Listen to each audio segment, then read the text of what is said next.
Olá pessoal, tudo bem com vocês? Espero que sim. Aqui é o professor Alexandro, da disciplina de Química. Eu vou deixar esse vídeo aqui para vocês para complementar os estudos, tá?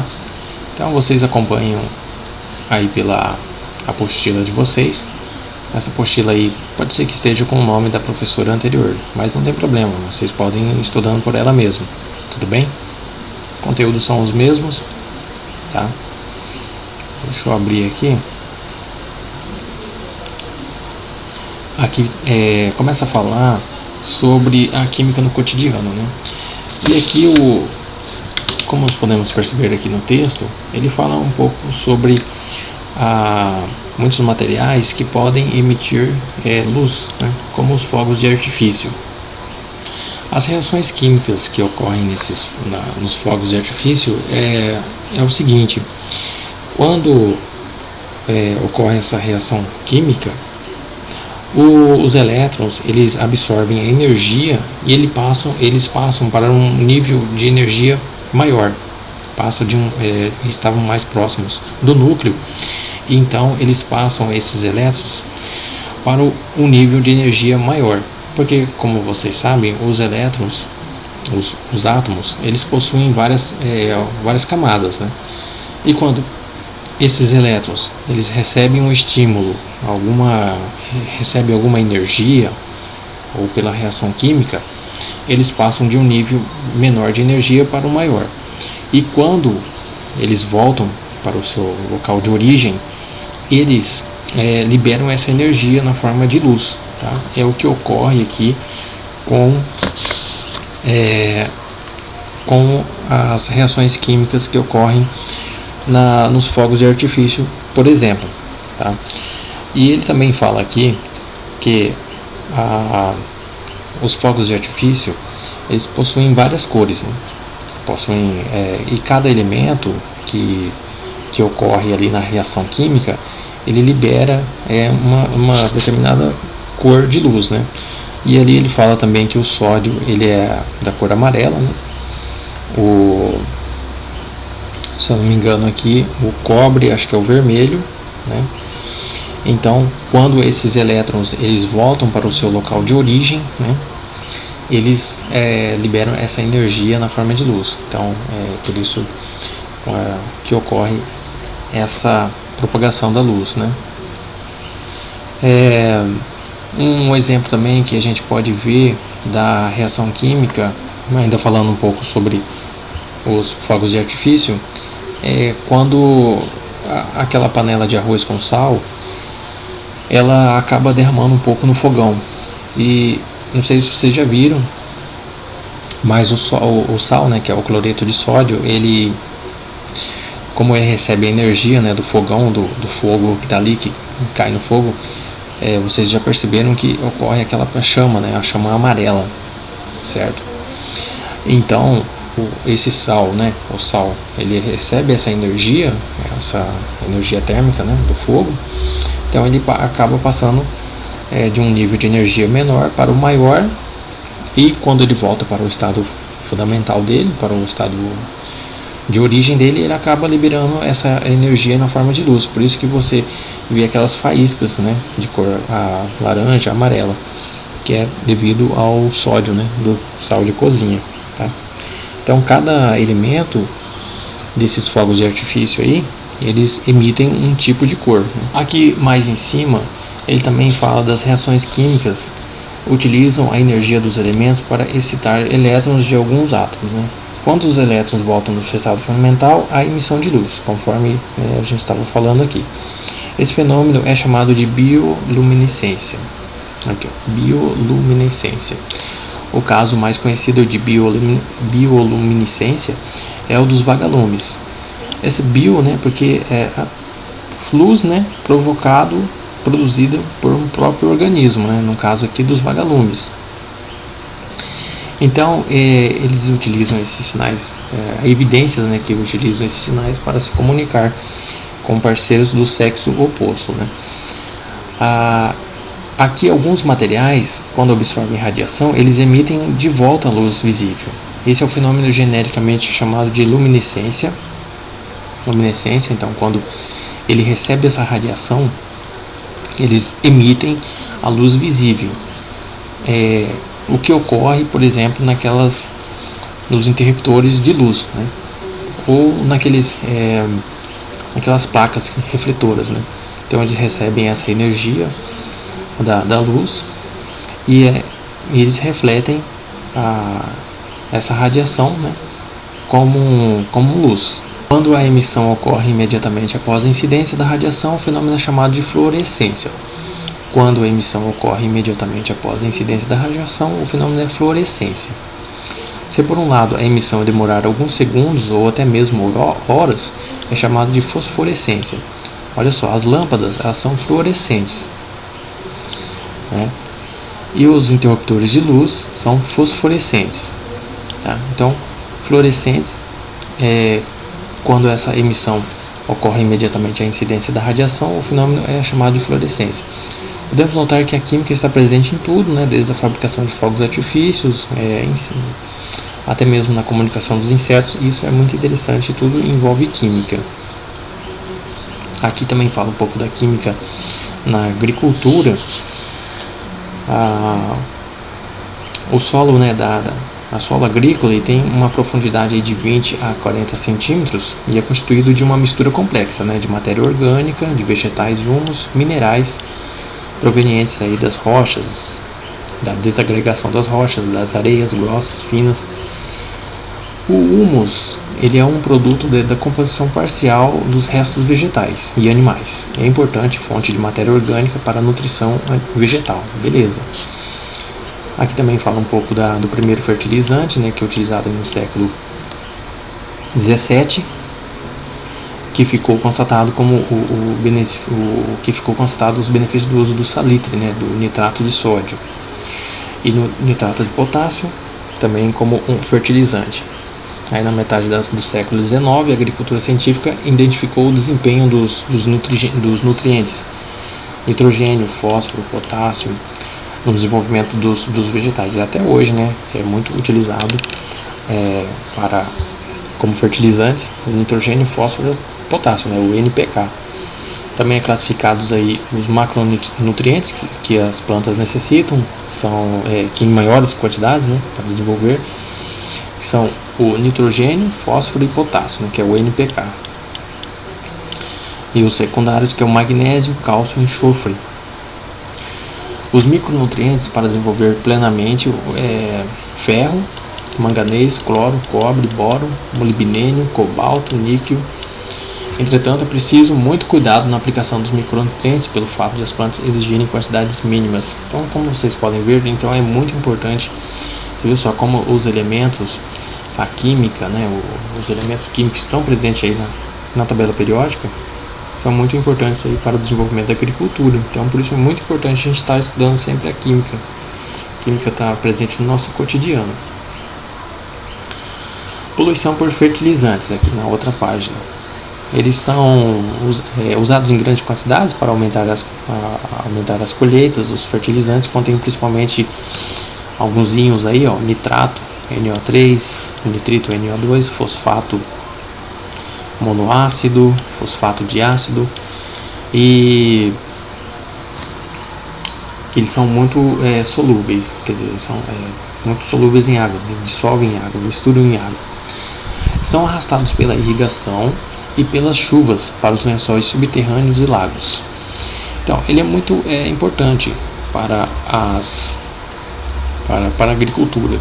Só que tem que tomar o cuidado, né, para que esse fertilizante ele não caia nos rios e nos lagos para ter uma consequência muito grave para os animais e as plantas.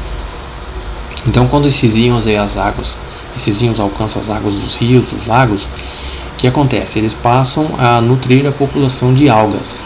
Então, as algas gostam muito desses nutrientes aí, então eles acabam se reproduzindo muito rápido, né? E depois forma aquele tapete aquelas algas se proliferam muito rapidamente, e E isso favorece também a multiplicação de algas microscópicas que formam um tapete, né, cobrindo a superfície da água, então impedindo que que o oxigênio chegue na água. E isso então traz uma outra consequência, uma diminuição do oxigênio da água do rio, do lago, e pode causar aí a mortandade dos peixes. Então isso é uma consequência, né, de um nutriente que causa enormes prejuízos aí na vida aquática dos peixes e plantas, né? Então das plantas aquáticas também.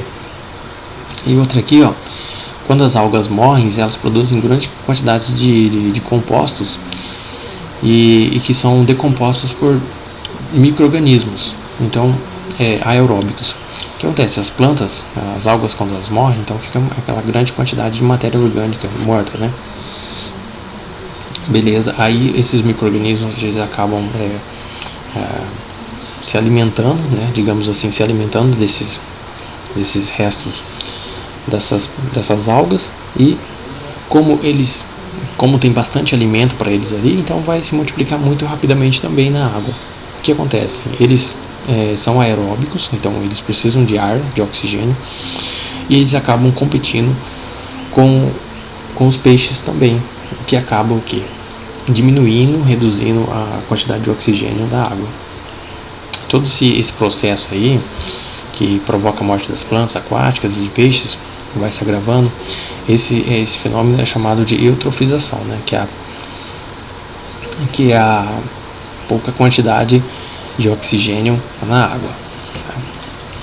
E aqui fala um pouco da química na saúde também, que desde a antiguidade, né, o homem sempre procurou alívio para as dores, né, enfermidades. Muitos países aqui considerados, no entanto, muitos países em várias doenças consideradas antigas persistem, né, de forma endêmica e epidêmica, né, conforme até ocorre hoje, né. Hoje a gente está numa grande epidemia aí desse vírus aí do corona. Aqui ele fala um pouco da febre amarela, né, causado aí pelo vírus, né, transmitido pelo mosquito. O ser humano começou a desenvolver aí vários medicamentos, né, como antiácidos, que até hoje, né, claro, faz parte aí dos medicamentos utilizados pelo ser humano, que combate aí a acidez, a azia. E esses medicamentos eles contêm o bicarbonato de sódio, o hidróxido de magnésio, né, capaz de neutralizar essa acidez, né. Analgésicos e antitérmicos, né. O grande analgésico aí fabricado pelo ser humano, desenvolvido, que é o AS, né, que é o ácido acetil salicílico, que ele alivia a dor e é antitérmico também, né, abaixar a febre. Aqui, como vocês podem ver, temos a estrutura, né, do ácido acetil salicílico, toda essa estrutura aqui. Aqui nós temos também o medicamento contra infecções, os medicamentos foram desenvolvidos aí pelo ser humano, tal como as sulfas, né, que combatem várias infecções, sulfadiazina, sulfanilamida, meio tem um trava-língua aqui. Também surgiu depois aí os antibióticos, né, para combater algumas bactérias, e aqui ele cita muito a penicilina, né, que combate aí a pneumonia, fungose, infecções urinárias, sífilis. Anestésicos também, né, são medicamentos que causam a perda da sensação de dor. Foi utilizado muito o óxido nitroso, o éter comum, né, já foi utilizado aí na época que era bem complicado, porque as pessoas acabavam até sofrendo com a dor, né, não tinha tanta eficácia assim, então estavam ainda em desenvolvimento, né, de substâncias capazes de amenizar essa dor, né, em algum ferimento, alguma cirurgia, enfim. Depois foi surgindo outros melhores, né, como clorofórmio, ciclopropano, halonato. Então são várias substâncias aí que é muito importante aí para a saúde humana e animal também, né? Então é muito importante ter uma química também na saúde dos seres humanos. Então vamos continuar aqui. Estados físicos da matéria. A matéria pode ser encontrada em 3 estados físicos: sólido, líquido e gasoso. Sólido possui forma e volume fixo. A força de atração das moléculas é maior que a força de repulsão entre as suas moléculas. Então, como a força de atração entre as moléculas são maiores que a força de repulsão, faz com que o sólido apresenta essa forma dura, apresenta uma dureza, e o volume ele é fixo, não aumenta o volume, como vocês podem ver aqui pelo iceberg, um gelo. Esse iceberg ele apresenta esse volume fixo, ele não expande e também não tem como contrair, apresenta um volume fixo. Uma pedra que você vê também apresenta um volume fixo e o seu estado físico é sólido. Um pedaço de metal, mesa, cadeira, computador estão todos no estado sólidos e apresentam essas características. Eu vou apresentar aqui para vocês uma representação das moléculas. Como você pode ver aqui, nessa parte de sólido, as moléculas elas estão bem próximas umas das outras, por isso conferindo aquele formato, aquela forma fixa do sólido. E também o volume é fixo, certo?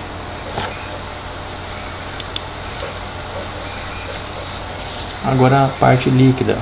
Qual é o estado líquido? Possui forma variável e volume fixo. Possui forma variável. Se você pegar uma garrafa de água, você colocar a água dentro da garrafa, ela vai apresentar uma forma variável, de acordo com o contorno daquele recipiente. Se você colocar num copo, ela vai estar naquela forma do copo. Se você colocar água num pote quadrado, ela vai estar numa forma quadrada. Então ela possui uma forma variável. O volume também é fixo, apresenta aquele sempre mesmo volume. 1 litro de água permanece 1 litro de água. Não tem como compactá-la ou expandi-la. A força de atração é aproximadamente igual à força de repulsão entre suas moléculas. Então a força de atração é igual à de repulsão, conferindo essa sua característica líquida. As partículas estão muito próximas uma das outras, geralmente um arranjo regular, por isso se encontram em posições fixas, apresentam baixa liberdade de movimento e vibram apenas em torno de suas posições. Vou mostrar aqui para vocês uma representação. Aqui nós temos a representação de uma matéria no estado líquido. As suas moléculas elas estão um pouco mais afastadas uma das outras em relação ao estado sólido. Por isso, como ela possui essa liberdade de locomoção um pouco maior do que o sólido, confere a sua forma variável.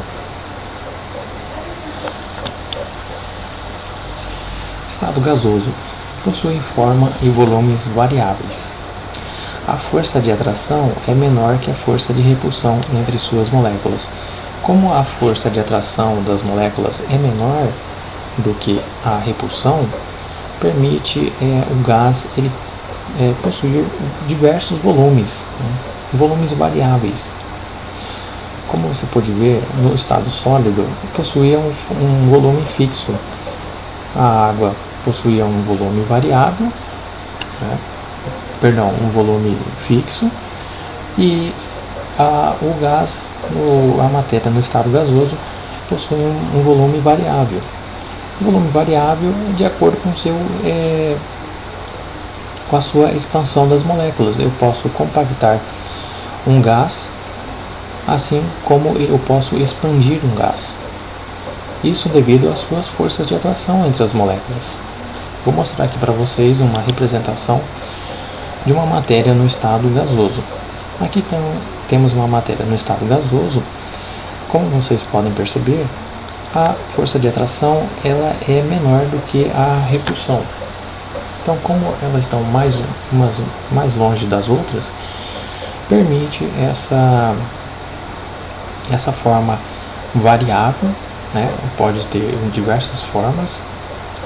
O gás ele apresenta é igual ao líquido. Você colocando num recipiente quadrado, digamos assim, ele vai ficar em forma quadrada, vai ficar uma forma quadrada.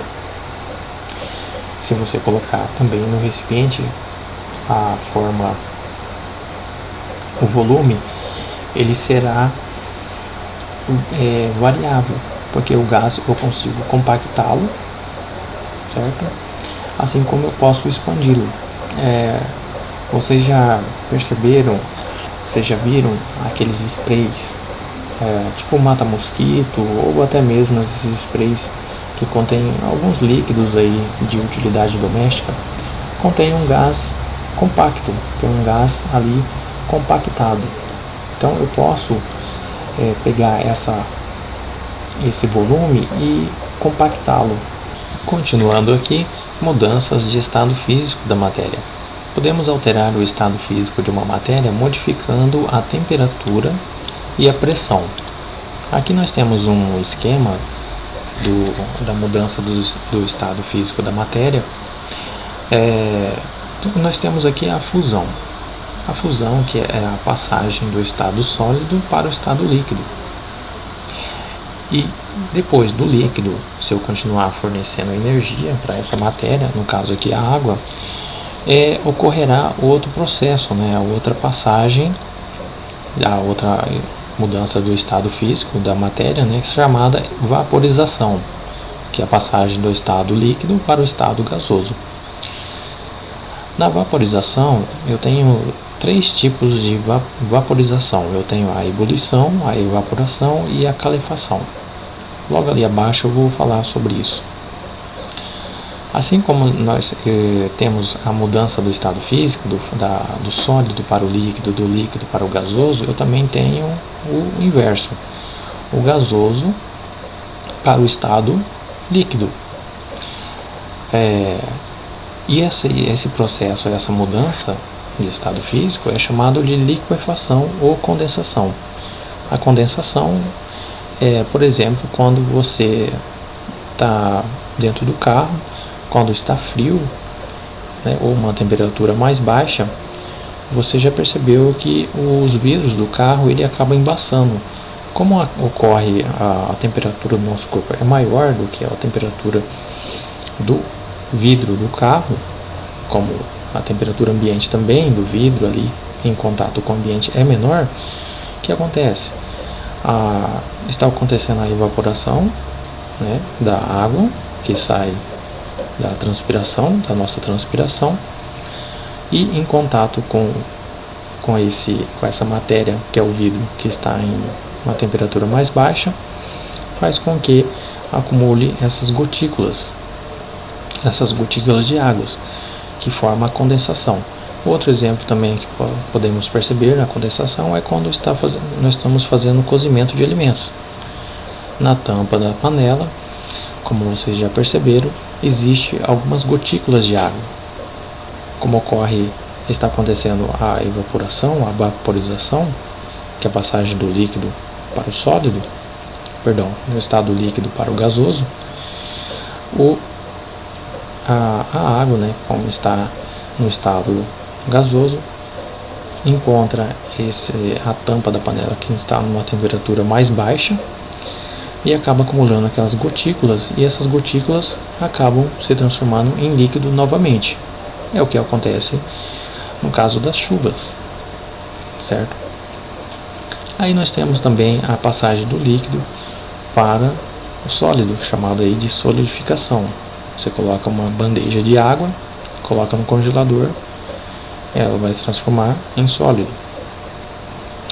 Existe também aí, pode ocorrer também a mudança do estado físico de uma matéria direto para outra. Por exemplo, eu posso ter a mudança do estado sólido para o estado gasoso. Sem passar pelo líquido, nós temos aí a sublimação. É o que ocorre com aquelas bolinhas de naftalina. Elas passam do estado sólido para o gasoso. Um exemplo de ressublimação é a geada, que é a passagem do estado gasoso direto para o estado sólido. Formação daquelas pedras de gelo. A vaporização pode ocorrer de 3 maneiras: evaporação, ebulição e calefação. Evaporação é a passagem lenta do estado líquido para o gasoso. Ocorre a temperatura ambiente quando você deixa uma roupa para secar no varal. A ebulição é a passagem rápida para o estado gasoso. E é necessário uma fonte de calor quando você coloca a água para ferver. Então ali nós temos uma energia, um fornecimento de energia muito alto.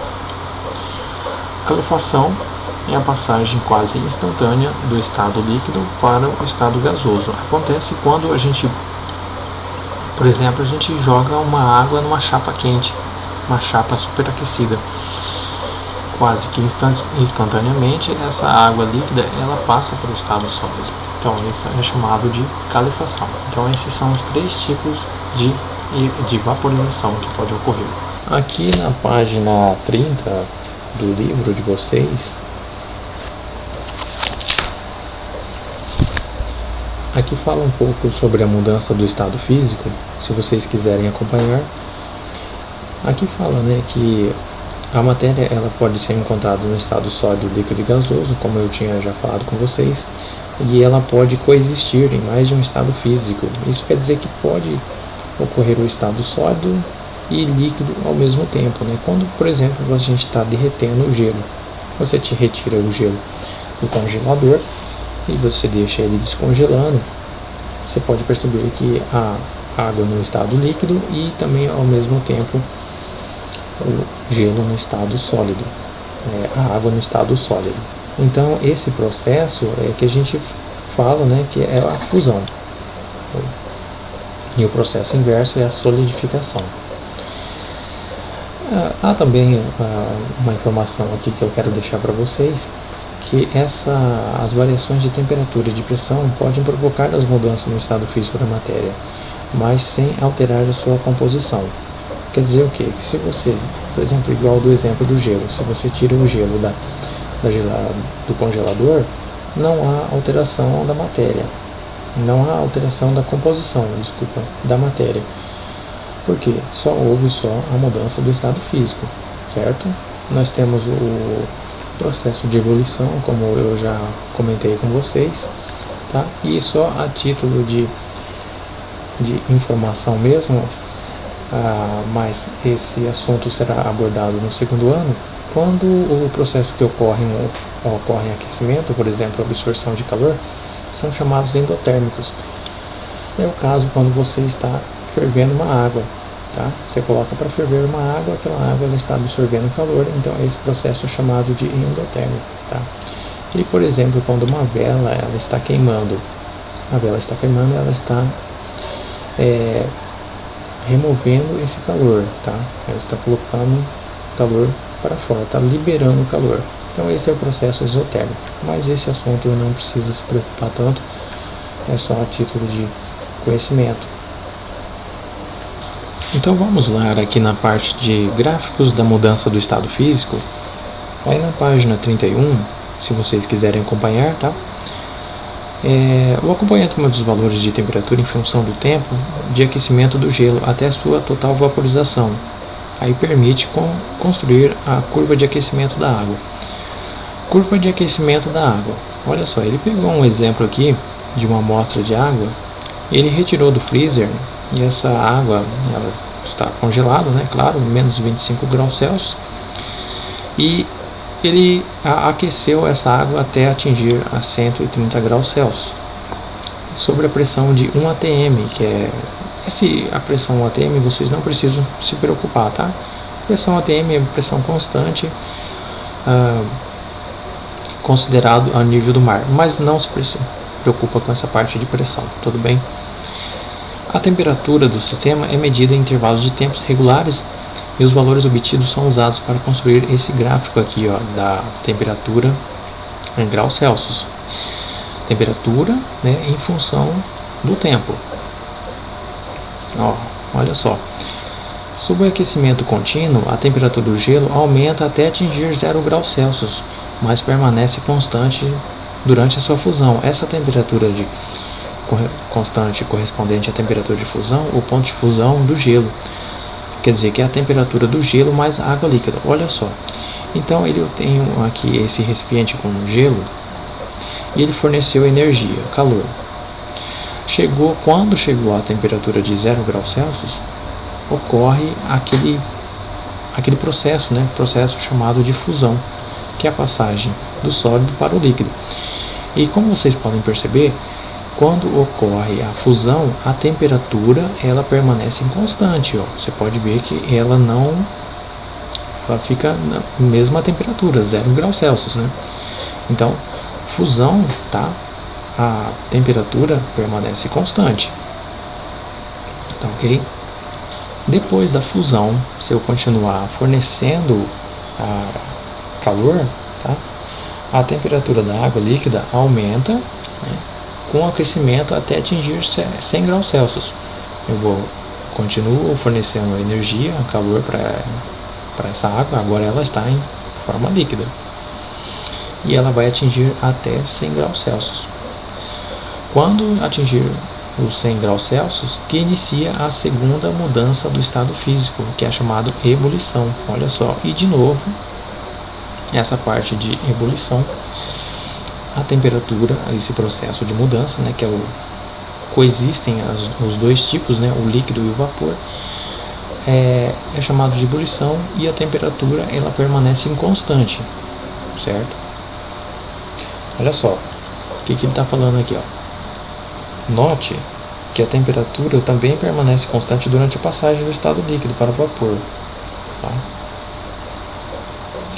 Então, essa é a chamada a temperatura de ebulição ou ponto de ebulição. Sob a pressão constante, as temperaturas de fusão e de ebulição da água apresentam valores fixos. Tá?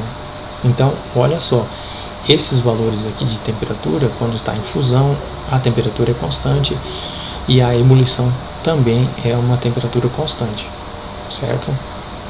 E depois que continuou fornecendo energia, calor, essa água ela passou para o estado gasoso, de gás. Agora ela está em gás, certo? E acima de 100 graus Celsius, né? Claro.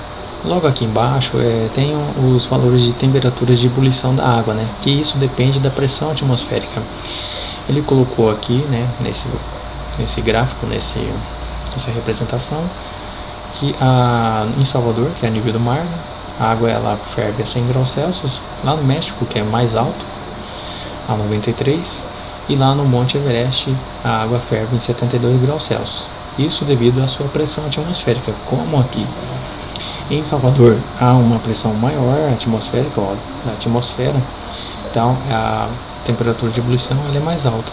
Como aqui a pressão é mais baixa, né, em relação ao do mar, a temperatura de ebulição será menor. Pessoal, eu vou deixar aqui um gráfico para vocês para mostrar que quando tem uma mistura, por exemplo, eu pego uma mistura de duas substâncias, a água e o sal. Aí eu tenho a mistura de duas substâncias. Nesse caso, o gráfico aí da mudança do estado físico ele vai ser um pouco diferente, tá? A diferença que vocês podem perceber é aqui, ó, na temperatura, né, do início da fusão, né, essa parte da fusão. Vocês lembram que lá quando é uma substância pura, por exemplo, igual a água, a mudança do estado físico, né, que é o líquido mais o sólido, a temperatura fica constante lá na substância pura. Quando está misturado, o gráfico ele é um pouquinho inclinado. Você vê que não há uma temperatura constante. Na verdade, não há nenhuma temperatura constante, tá ok? Nesse gráfico aqui, quando há uma mistura, tá ok? A parte do líquido aqui, quando ocorre a passagem, né, do sólido, e a substância ela continua sendo líquida, né? Ela é 100% líquida, a esse aumento, né, normal, igual no gráfico lá da mudança do estado físico de uma substância pura. E aqui também ocorre, ó, você pode ver que na ebulição, que é o líquido, né, e o vapor coexistem ao mesmo tempo, a temperatura ela é variável também, ela não é uma temperatura fixa, tá? E continuando fornecendo energia, ela se transforma em vapor. Então é esse gráfico, essa parte aqui que vocês têm que ficar ligado, tá? Nessa diferença. Então não tem uma temperatura fixa nas mudanças dos estados físicos, tá? Fusão e ebulição, ok? Evolução dos modelos atômicos. O modelo de Dalton, né? Em 1803, baseando em estudos experimentais, Dalton propôs a teoria atômica, na qual dizia o que? A matéria é formada por partículas esféricas, indivisíveis, indestrutíveis e intransformáveis, chamada de átomo. Então essa é a definição de matéria, né? Formada por átomos, e esses átomos são formados por partículas, né, esféricas, indivisíveis, indestrutíveis e intransformáveis. Átomos de um mesmo elemento químico são iguais, mesma massa, mesmo tamanho, e átomos de elementos químicos diferentes são diferentes em si. Elementos químicos diferentes são diferentes entre si. Por exemplo, o oxigênio, ele tem uma massa, e o sódio ele tem outra massa. São dois elementos completamente diferentes. Agora, se eu tenho dois átomos de oxigênio, esses dois átomos de oxigênio eles possuem a mesma massa, claro, conforme até o gás oxigênio, O2, né, que eu tenho uma molécula aí. Então, como eu tenho esses dois átomos de oxigênio, eles têm a mesma massa, o mesmo tamanho, certo? Ali agora tem o modelo de Thomson, né? Para o Thomson, o átomo é uma esfera homogênea, não maciça, de cargas positivas, os prótons, né, na qual estariam incrustadas algumas cargas negativas, garantindo assim a neutralidade do átomo. Esse modelo ficou conhecido como pudim de passas, onde o pudim seria as cargas positivas e as passas seriam as negativas. Olha só aqui o modelo, mas é assim o modelo de Rutherford, né, ele fez a seguinte experiência. Ele pegou o polônio, que é radioativo, e ele emite uma partícula alfa. E essa partícula alfa, ela tem uma carga positiva. Aqui ele usou uma placa de chumbo, tá? Tinha um orifício, e depois ali uma placa de ouro. E lá no fundo, uma chapa fluorescente onde marcava onde essas partículas tocavam. Tá? Então, o que aconteceu? Durante o experimento foi observado que a maioria das partículas alfa atravessavam a lâmina de ouro sem sofrer o desvio, e indicava que a maior parte do átomo deveria ter espaços vazios. Ok. Uma pequena quantidade de partículas alfa não passava pela lâmina e voltava. Ele voltava, o que indicava que a existência de uma região pequena praticamente maciça.